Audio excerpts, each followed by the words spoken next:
બનાસકાંઠાના બાબર હાઈવે નજીક સીતાબેન રાઠોડ નામની એક હિંમતવાન વિદ્યાર્થીની દેશમાં પેપર લીક અને સરકારી ભરતી પ્રક્રિયામાં મોટા સુધારાની માંગ સાથે અનોખા ઉપવાસ ઉપર ઉતરી ગઈ છે।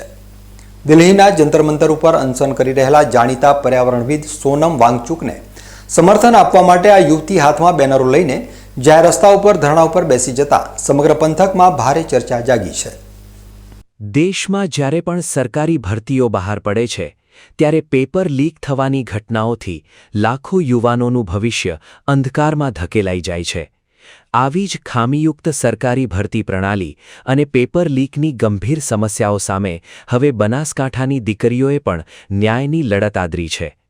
ભાભર પંથકની સીતાબેન રાઠોડ નામની એક વિદ્યાર્થિનીએ શિક્ષણ જગત અને સરકારની આંખ ઉઘાડવા માટે ભાભર હાઈવે પર જ મોરચો માંડ્યો છે। આ વિદ્યાર્થિની દિલ્હીના જંતર મંતર ખાતે આંદોલન ચલાવી રહેલા સોનમ વાંગચુકના સમર્થનમાં ઉપવાસ પર બેસી ગઈ છે।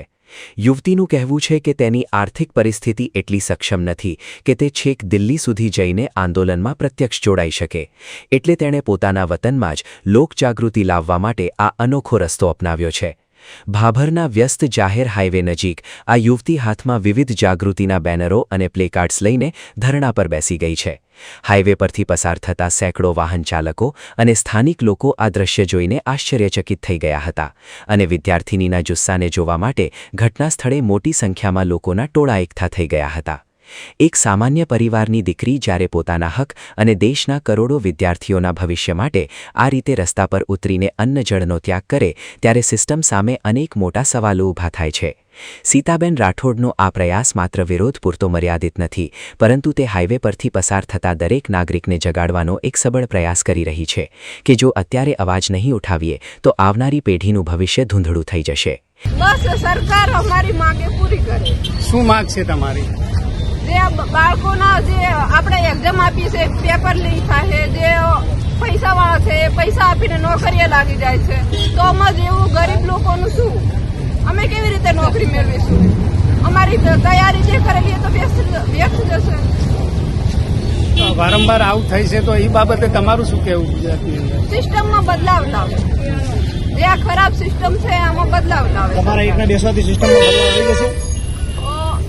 એવું તો હું ના કહી શકું કે સિસ્ટમમાં બદલાવ લાવશે, પણ એક નાગરિક તરીકે મારી ફરજ બને કે હું પણ સ્વામી વિવેકાનંદે કીધું છે જાગ્યા ત્યાંથી સવાર, હું હવે જાગી ઘરની બહાર નીકળવું પડશે અને ખોટા સામે અવાજ ઉઠાવવો પડશે। તમે લોકોને શું સંદેશો આપવા માંગો છો? હું તો એવું કે ખોટા સામે ખુલીને વિરોધ કરતા શીખે, ચાહે એનું પરિણામ જે પણ આવે, શું નામ થઈ જાય જે પણ થઈ જાય, પણ ખોટું છે અને ખોટું કહેવાનું હિંમત કરે।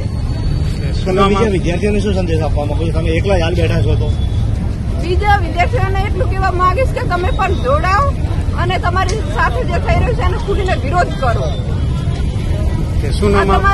તમારા ભવિષ્ય માટે છે, કારણ કે અત્યારે આપણે એમ કે દિલ્હી તો જઈ શકાય એમ છે નહીં, કારણ કે પૈસા હોવા જોઈએ કે જવા માટે આપણે ઘરની બહાર ના નીકળ્યા હોય, તો તમારે જે બી છે એમ કે કંઈક પણ હિંમત દર્શાવો તમે અને ખુલીને વિરોધ કરો, જે ખોટું તમારી સાથે થઈ રહ્યું છે એના માટે।